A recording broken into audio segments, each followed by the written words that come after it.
we're not getting away from what we usually do on Fridays. We're going to answer your questions and what's on tap. Jay and I have pickup lines for Matthew. Of course, Denny Carter will be joining us for Flexible Frustrations. And we're going to recap the latest on the injury front because we got some big news. Travis Hunter will be on the short-term IR. God damn it. The hits keep coming. Why can't we have nice things? A practice injury, of all things. Well, that's insane. Vintage Jags. Well, why should you? Don't get hurt during practice. That means he was trying too hard. Nothing good comes from hustling.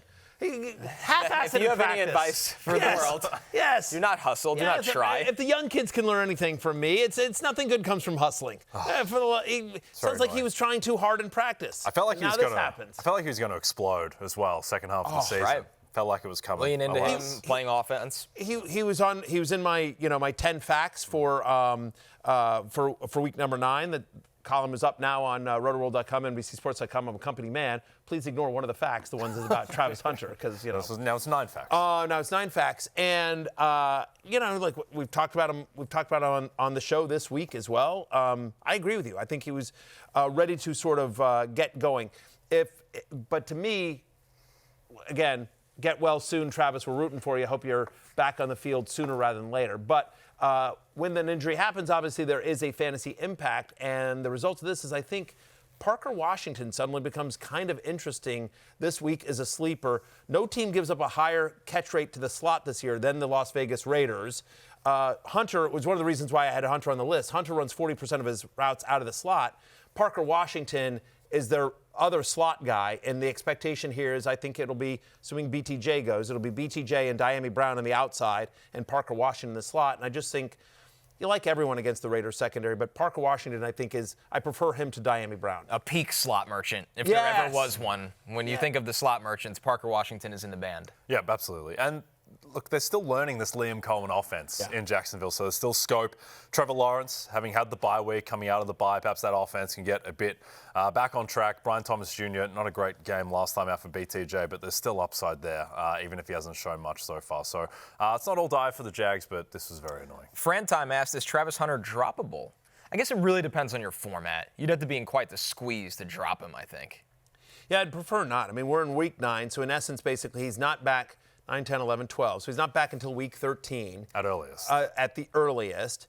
I mean, I don't hate the idea. Look, again, if you have an IR spot, obviously just stash him and see. But think about this. Like, he's back week 13 at the earliest, and it might be week 14 before he shows back up. You're not going to want to start him his first week back because you kind of want to see. And then you're in the playoffs. And chances are, if you're in the playoffs, you kind of got the team that got you there, right?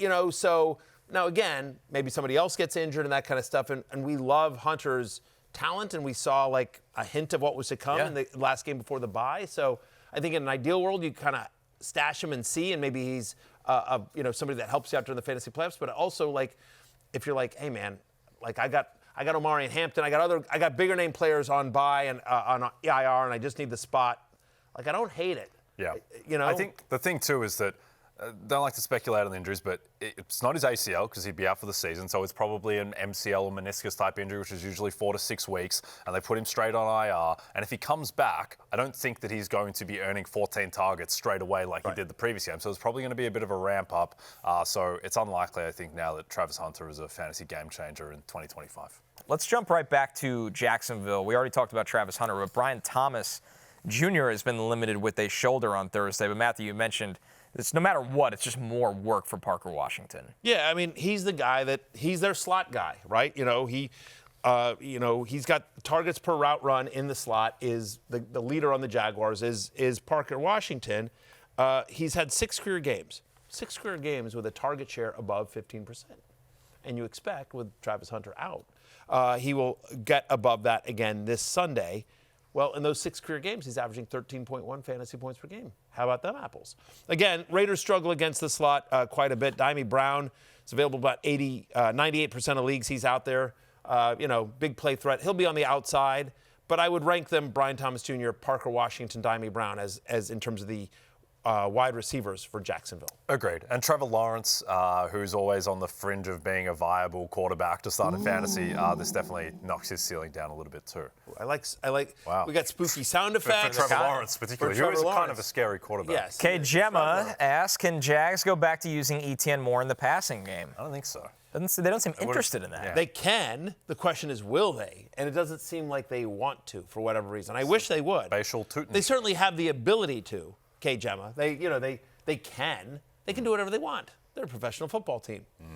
Hey, it's Matthew Berry from NBCSports.com and Rotoworld.com, and I want to thank you so much for watching whatever it is you just watched, or if nothing else, being too lazy to click out of the autoplay after this video started, after whatever it is you actually wanted to watch finished.